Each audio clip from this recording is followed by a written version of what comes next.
Masih soal masalah supir angkot. Datangi DPRD, supir angkot minta sistem shift operasional angkot dicabut.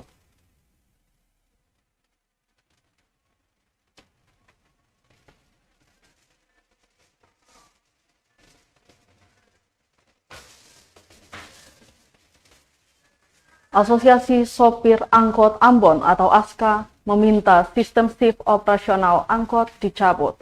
Permintaan ini disampaikan mereka kepada Komisi 3 DPRD Kota Ambon, Senin 30 Mei 2022.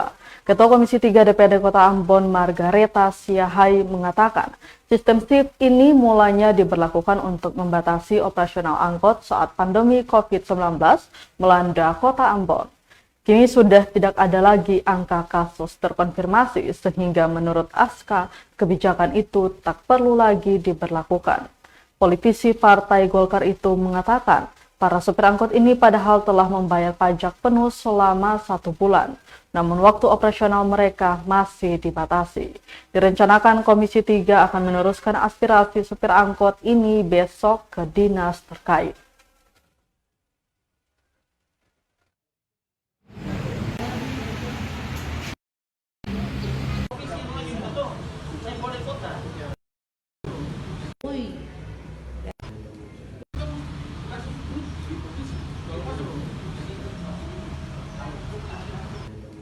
Satu dari Leleboy, dari apa tadi lagi? Itu Barat dan Sarawak. Ada yang masuk langsung lewat Galung kota. Padahal harus aturannya kan sudah dibuat untuk seluruh AKD itu masuk lewat depan. Masuk ke kuliah. Tapi sekarang yang pertama saja ada Polres di situ. Sekarang saya nggak ada.